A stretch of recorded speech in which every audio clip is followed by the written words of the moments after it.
My name is Harper. I am 33 years old.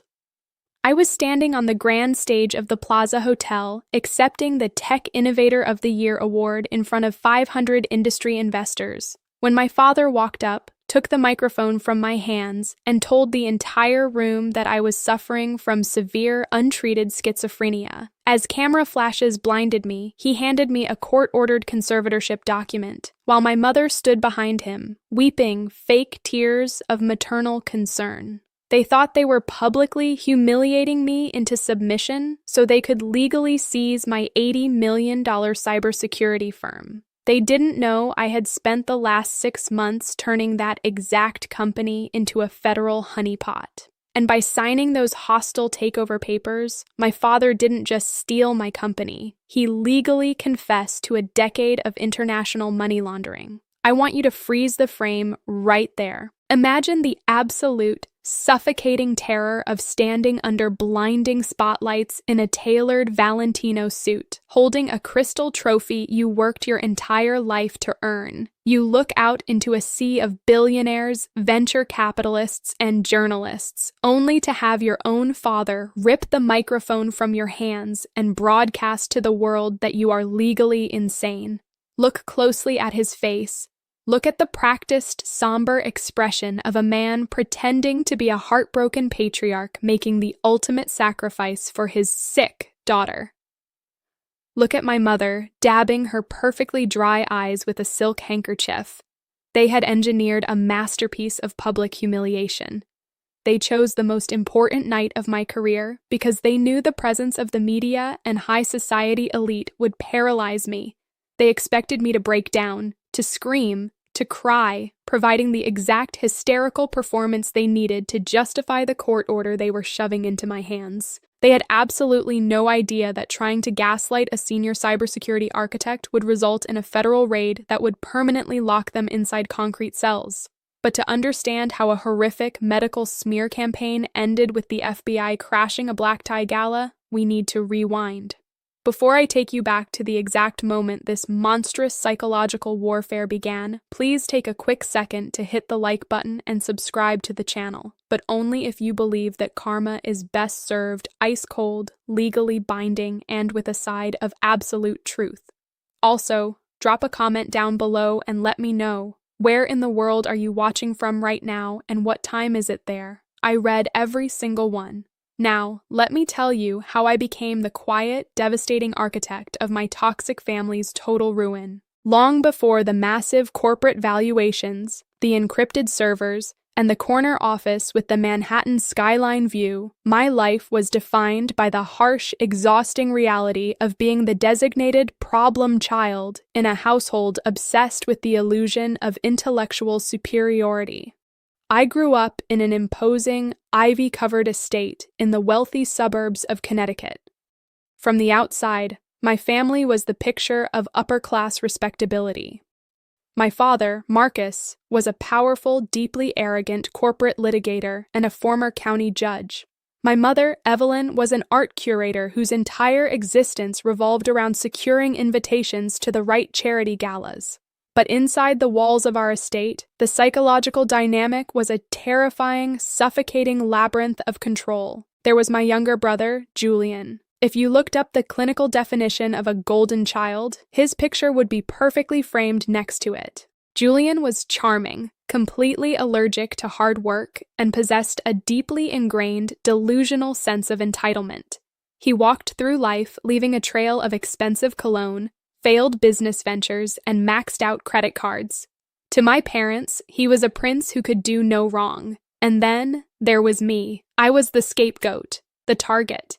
In my family, physical violence was considered low class. Instead, they used a much more sophisticated, insidious weapon: medical gaslighting. If I cried because Julian intentionally broke my science project, Evelyn wouldn't discipline him. She would look at me with wide, pitiful eyes and say, "Harper, sweetie, you're being hysterical again. Your emotional regulation is so poor. You need to calm down." If I scored higher on a math test than Julian, Marcus wouldn't praise me. He would sigh heavily, pour a glass of scotch, and mutter, "It's obsessive, Harper." The way you focus on numbers isn't healthy. You're isolating yourself.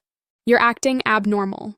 They pathologized every emotion, every success, and every valid reaction I ever had. They were systematically building a narrative that I was mentally unstable, ensuring that if I ever tried to speak out against their abuse, no one would believe me. This campaign of manipulation was heavily aided by the fourth monster in our family, Dr. Eris. Eris was my father's younger brother, a highly respected high society psychiatrist with a private practice in Manhattan. He was a man who had completely sold his medical ethics to maintain his position in Marcus's powerful orbit. Whenever I showed signs of independence, Eris would be invited over for dinner. He would ask me invasive, leading questions under the guise of avuncular concern, subtly documenting my agitation whenever I tried to defend myself.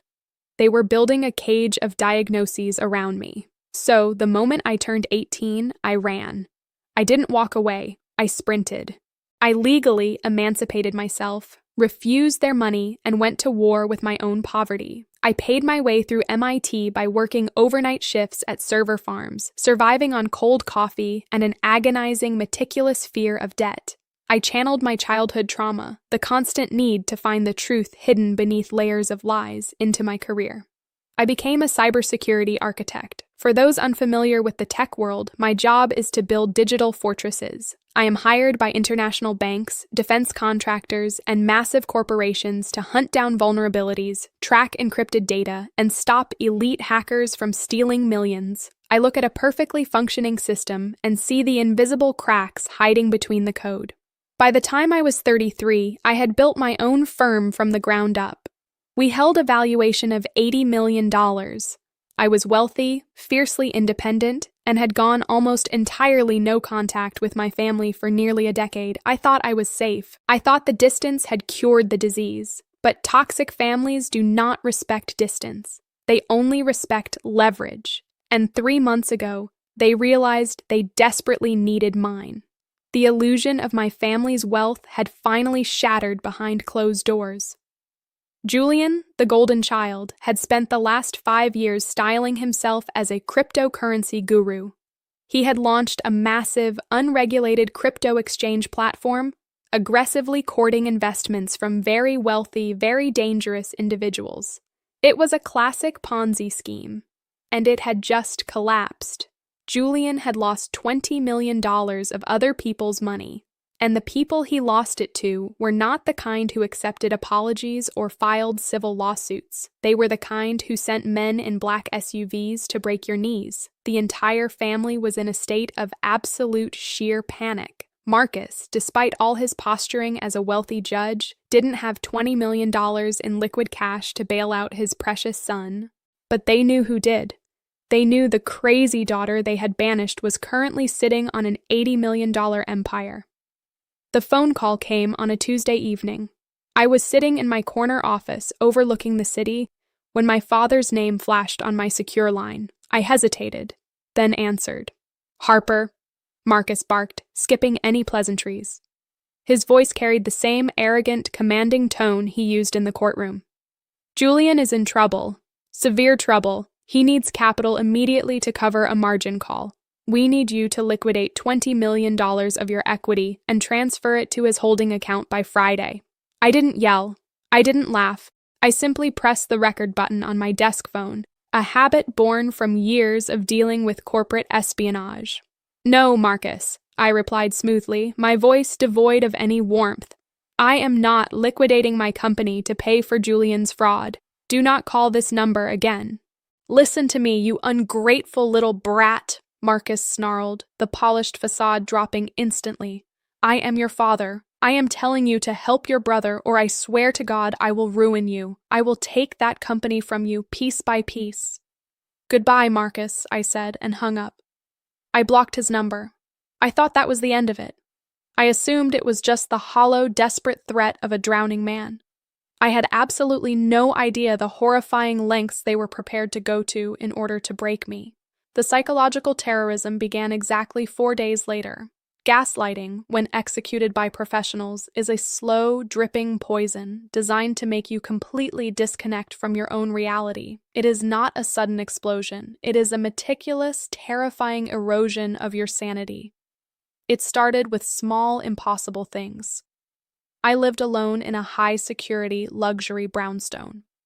One morning, I woke up to find my front door unlocked. I explicitly remembered locking the deadbolt and setting the alarm the night before. I checked the security panel. It showed no errors, no breaches, just disarmed. 2 days later, my car keys vanished from the marble entryway table where I had placed them for 5 years. I spent 3 hours frantically searching my entire house, feeling a cold, creeping panic. I finally found them tucked inside the freezer, behind a bag of frozen vegetables. Then came the night terrors.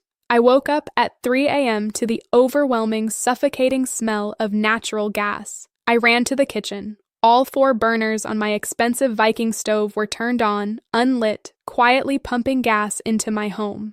I barely managed to open the windows and shut off the valves before passing out. I called the police.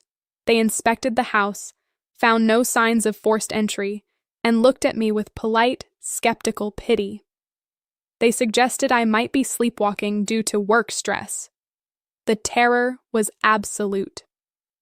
I was a cybersecurity expert. I dealt with digital threats every day, but this was physical. Someone was inside my sanctuary. And then the phone calls started. It was Dr. Eris, my uncle. Harper, sweetie. His voice oozed through the phone, carrying that sickening, clinical, false concern. Your mother called me. She's terribly worried about you. She said you've been having memory lapses, leaving doors unlocked, putting keys in the freezer, turning on the gas. My blood ran cold.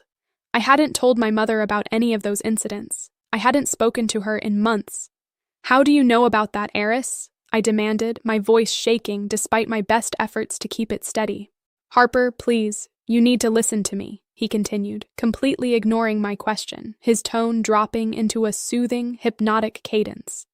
These are classic signs of early-onset schizophrenic psychosis. The paranoia, the hallucinations, the dangerous behavior. You are becoming a danger to yourself. We just want to help you before you do something tragic. The realization hit me with the force of a physical blow.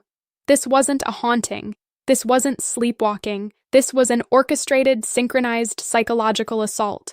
They were sneaking into my home, moving my belongings, and trying to kill me with gas, all to fabricate a documented history of severe mental instability.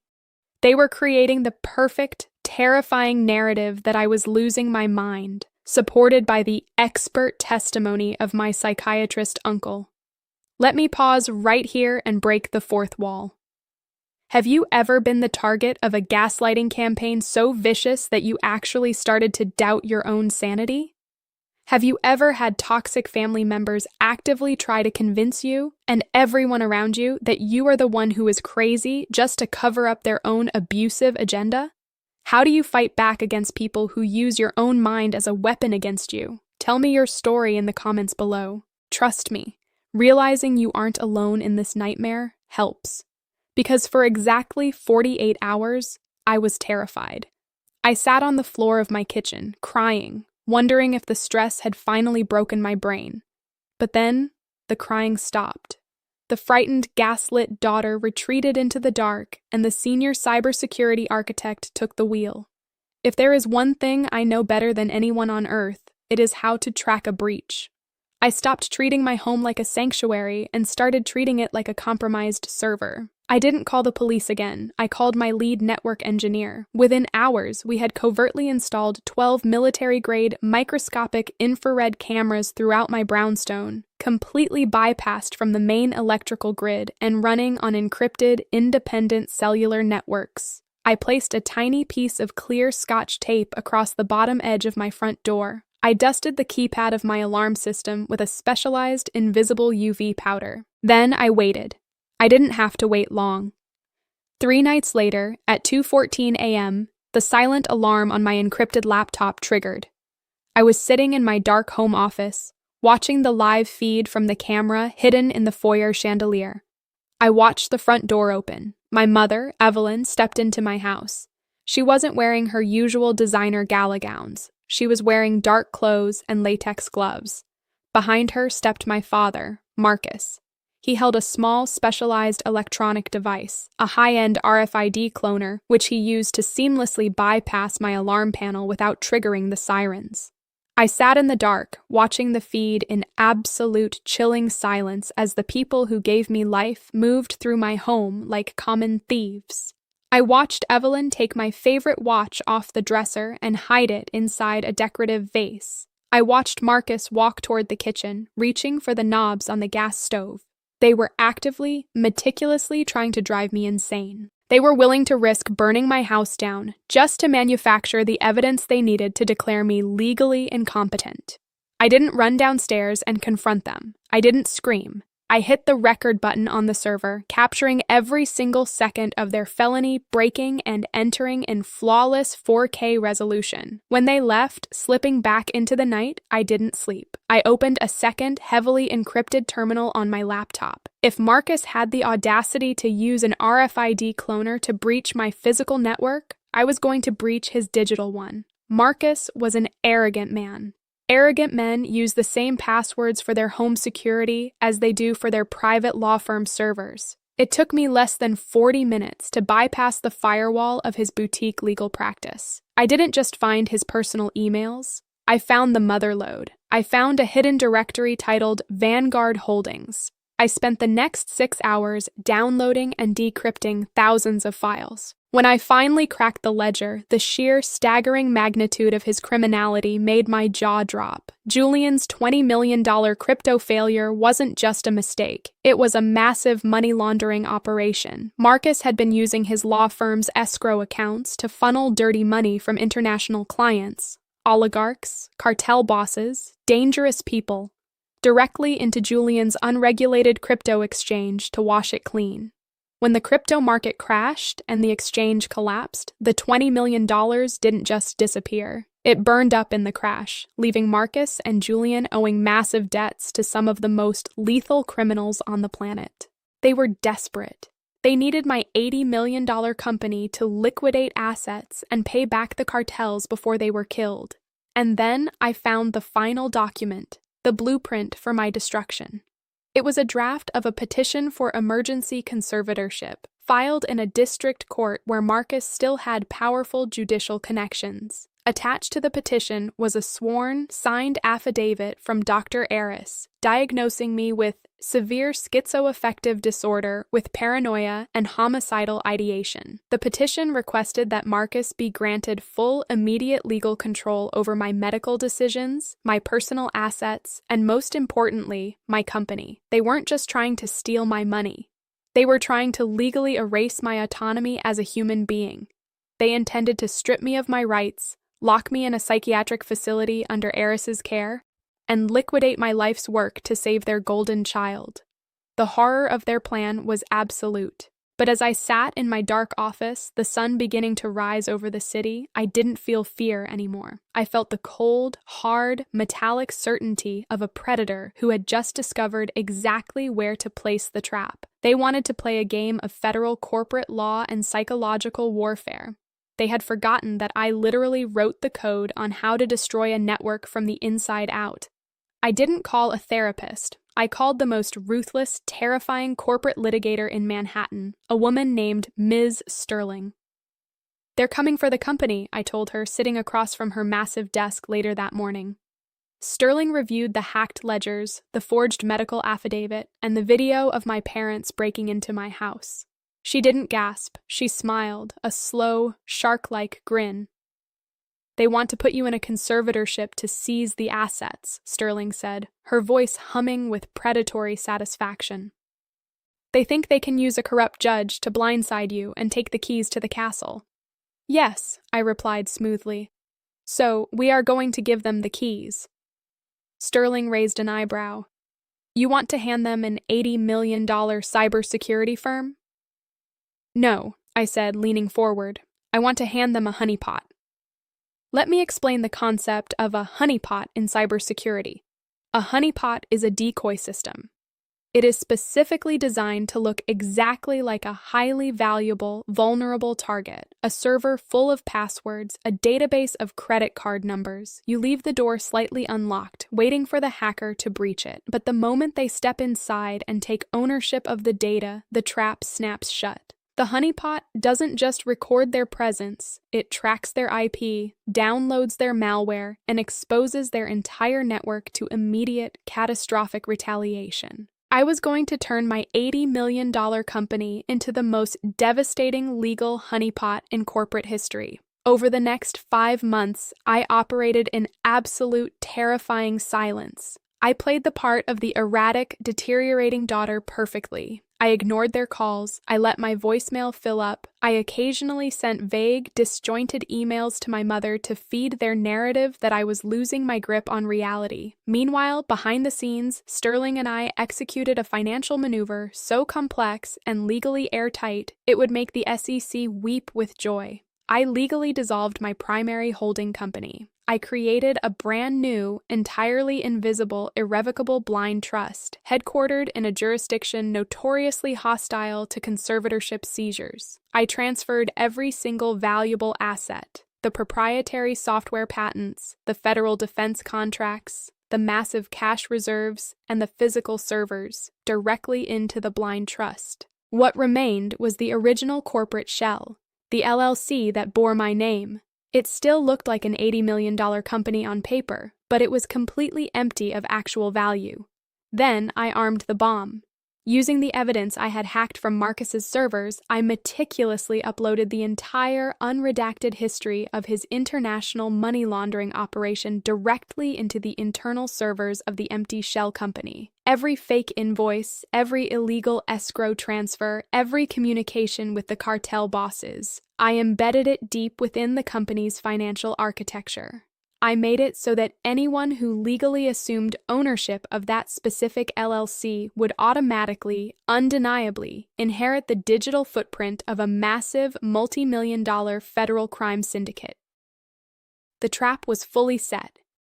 Now, I just needed Marcus to step into it. I knew they needed a public spectacle to finalize the conservatorship. Marcus loved theater. He needed an audience of his peers to witness my breakdown, so that his narrative of the tragic, heartbroken father forced to commit his insane daughter would be universally accepted by the elite society he desperately clung to. He found his perfect stage at the annual Tech Innovator of the Year gala at the Plaza Hotel. I had been nominated for the award months ago. The gala was black tie, heavily publicized, and packed with 500 of the most powerful investors, journalists, and tech billionaires in the country. It was the absolute pinnacle of my career. Marcus ensured he and Evelyn were on the guest list. The night of the gala, the ballroom of the Plaza Hotel was a sea of crystal chandeliers, imported silk, and aggressive wealth. I was wearing a tailored, ivory-white Valentino suit, looking sharp, powerful, and completely in control. When my name was announced as the winner, the applause was thunderous. I walked up the grand staircase to the stage, the spotlight blindingly bright, and accepted the heavy crystal trophy. I stepped up to the microphone, prepared to give my speech. That was when the ambush began. Marcus stepped out from the shadows near the stage stairs. He was wearing a custom tuxedo, his face arranged into a mask of profound, agonizing sorrow. Evelyn stood behind him, clutching a lace handkerchief, visibly trembling. The crowd's applause faltered, confusion rippling through the ballroom as this unauthorized man walked directly up to the podium. "Harper, please," Marcus said, his voice amplified by the microphone, dripping with fake, syrupy concern. He placed a heavy hand on my shoulder, projecting the image of a protective father. "I'm so sorry to interrupt, but you need to come with us now. You are not well." A collective gasp echoed through the room. 500 influential people stared at us, cameras flashing, recording every second of the confrontation. "Dad, what are you doing?" I asked, keeping my voice intentionally soft, playing the role perfectly. Marcus turned to the audience, his eyes shining with manufactured tears. "Ladies and gentlemen, I apologize for this disruption. My daughter, Harper, is a brilliant woman, but she is suffering from a severe, untreated mental illness. She has been experiencing dangerous psychotic episodes. As her father, it breaks my heart to do this publicly, but she has refused treatment, and she is a danger to herself and her company." He reached into his breast pocket and pulled out a thick legal document stamped with a judge's seal. He thrust it into my hands. "I have been granted an emergency conservatorship by the state," Marcus announced, ensuring the journalists in the front row heard every word. "I am now legally responsible for her medical care, and I am assuming immediate, full executive control of her company to protect its assets while she receives inpatient psychiatric treatment." Evelyn let out a loud, theatrical sob, burying her face in her hands. The silence in the ballroom was suffocating. People were staring at me with a mixture of horror, pity, and morbid fascination. Marcus thought he had won. He thought he had successfully executed a public, legal assassination of my autonomy. He expected me to scream, to throw the trophy, to fight the security guards, providing the exact hysterical performance he needed to justify the document in my hands. I looked down at the conservatorship order. I looked at the signature of the corrupt judge. I looked at the attached affidavit from Uncle Aris, diagnosing me as insane. Then I looked back up at Marcus. I didn't scream. I didn't cry. The frightened daughter was gone. The senior cybersecurity architect took the microphone.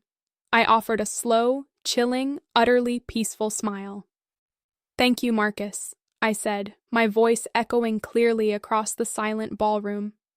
"I accept." Marcus blinked, his arrogant facade slipping for a fraction of a second. He hadn't planned for compliance.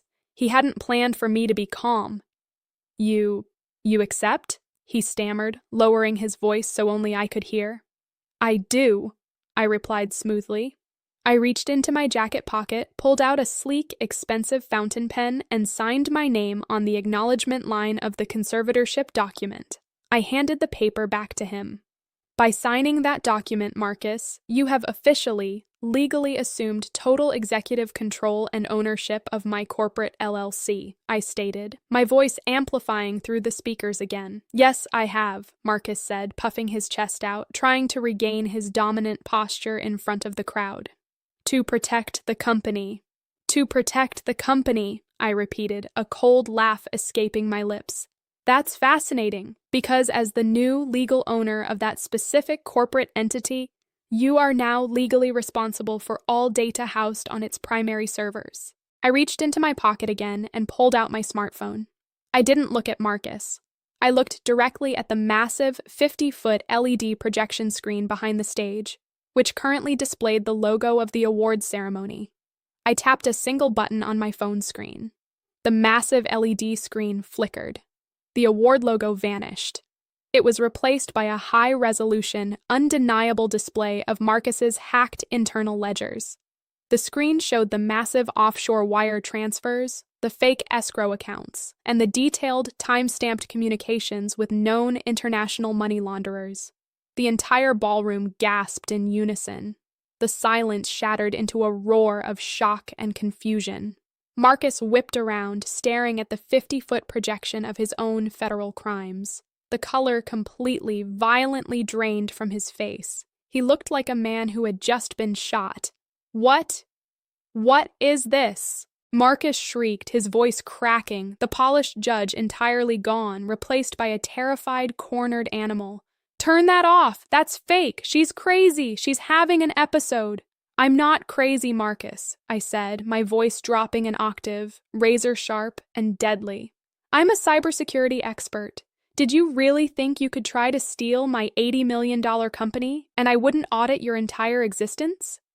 Evelyn grabbed Marcus's arm, her fake tears vanishing, replaced by genuine, unadulterated terror. "Marcus, what did you do? Why is your name on those accounts?" "I didn't just find your money laundering operation, Marcus," I continued, projecting my voice over the rising chaos of the crowd. "I took every single piece of evidence, every fake invoice, every illegal transfer, and I embedded it deep within the servers of the company you just legally seized." I pointed to the conservatorship document trembling in his hands. "By forcing me to sign that paper, you didn't steal my money," I said coldly. My actual assets were moved into a blind trust 5 months ago. You just legally claimed ownership of an empty shell company filled with undeniable proof of a $20 million international fraud syndicate. You set me up, Marcus gasped, staggering backward, clutching his chest. You framed me. I didn't frame you, Marcus. I just organized your files, I replied, a chilling smile playing on my lips. And just so you are fully aware, I didn't just project this onto a screen. I submitted the entire unredacted server logs to the FBI and the IRS Criminal Investigation Division 72 hours ago. As if on cue, the heavy double oak doors at the back of the ballroom burst open. The crowd parted instantly, murmuring in fear. A dozen men and women in dark suits wearing bulletproof vests clearly marked with the yellow letters FBI marched down the center aisle. They were flanked by armed agents from the IRS. The lead agent, a tall, imposing man, stepped up to the edge of the stage, looking directly at my father. "Marcus Vance," the agent announced, his voice booming over the chaos of the room. "You are under arrest for conspiracy to commit wire fraud, international money laundering, and extortion." Marcus let out a pathetic, whimpering sound. He dropped the conservatorship papers, the document fluttering to the floor like a dead leaf. Evelyn began to scream, a shrill, hysterical, utterly humiliating wail. "No, please, there's a mistake. She's lying," Evelyn shrieked, trying to put herself between the agents and Marcus. 2 agents stepped forward, gently but firmly moving my mother aside. They grabbed Marcus's arms, spinning him around. Click, click. The heavy metal handcuffs locked around his wrists. "Harper, please." Marcus sobbed. His handsome, arrogant facade completely destroyed, tears streaming down his face as he was hauled down the stairs of the stage. "I'm your father! You can't do this! Please!" "You aren't my father, Marcus," I said coldly, watching him be dragged away in front of the 500 people he had tried to manipulate. "You're just a liability I finally patched. Let's pause one last time." I stood on that stage, watching the FBI drag my father out of the gala in handcuffs, while my mother wept on the floor. Have you ever had to execute a brutal, uncompromising boundary to protect yourself from the people who were supposed to love you? Did you show them mercy, or did you let the trap snap shut? Tell me your verdict in the comments, because let me tell you what happened in the aftermath of that spectacular raid. The federal justice system does not negotiate with arrogance. Because the evidence I provided was cryptographically verified and embedded within a corporate structure Marcus had legally claimed ownership of, the prosecution was swift and merciless. Marcus, terrified of the cartel bosses he owed money to, tried to broker a deal, but he had nothing to offer. He was indicted on multiple felony counts of wire fraud and money laundering. The corrupt judge who had signed the fake conservatorship order was investigated and forced into early retirement to avoid criminal charges. Marcus was sentenced to 15 years in a federal penitentiary. Julian, the golden child whose crypto scam had started the entire nightmare, was arrested 3 days later trying to board a flight to Dubai. He is currently serving 8 years for federal fraud. Uncle Eris, the psychiatrist who had sold his ethics to fabricate my insanity, faced the most poetic justice of all. When the FBI raided Marcus's office, they found the emails coordinating the fake diagnosis. Eris was permanently stripped of his medical license, disgraced in the medical community, and sentenced to 5 years for medical fraud and conspiracy. As for Evelyn, without Marcus and Julian to fund her lavish lifestyle, and with all of their assets seized by the federal government, the illusion she had spent her life perfecting evaporated. She was forced to move into a tiny, run-down apartment. The high society friends she had curated abandoned her instantly, terrified of the scandal. She tried calling me once, leaving a desperate, crying voicemail begging for financial help. I deleted the voicemail without listening to the end. My real company, protected within the blind trust, thrived. I rebranded, expanded my operations, and continued to hunt down corporate fraud. I live in a beautiful, highly secure home, surrounded by friends who celebrate my sanity, not my utility. Looking back, the destruction of my toxic family taught me a profound, agonizing lesson about medical gaslighting and the absolute necessity of ironclad boundaries. When you grow up as the scapegoat, narcissistic parents will try to convince you that your reactions to their abuse are proof that you are broken. They will pathologize your anger. They will try to convince the world that you are crazy just so they don't have to admit they are cruel. But sanity is not defined by their narrative. If you are watching this, and you are currently trapped in a dynamic where your family treats you like a problem to be solved, or where they actively try to make you doubt your own mind, hear me now. You owe them absolutely nothing. Blood does not give them the right to rewrite your reality. You are allowed to fight back. You are allowed to document their lies. You are allowed to walk away. Build your fortress in the dark. Trust your own mind. Learn the rules of the game they think they are playing. Let them underestimate you. Let them mistake your silence for insanity. And then, when the time is right, use the cold, hard truth to legally burn their asylum to the ground. Thank you for listening to my story. If this resonated with you, or if you just love a perfectly executed, legally binding checkmate, please hit the like button, subscribe to the channel, and share this video with someone who needs a reminder of their own power. Stay strong, protect your peace, and I will see you in the next story.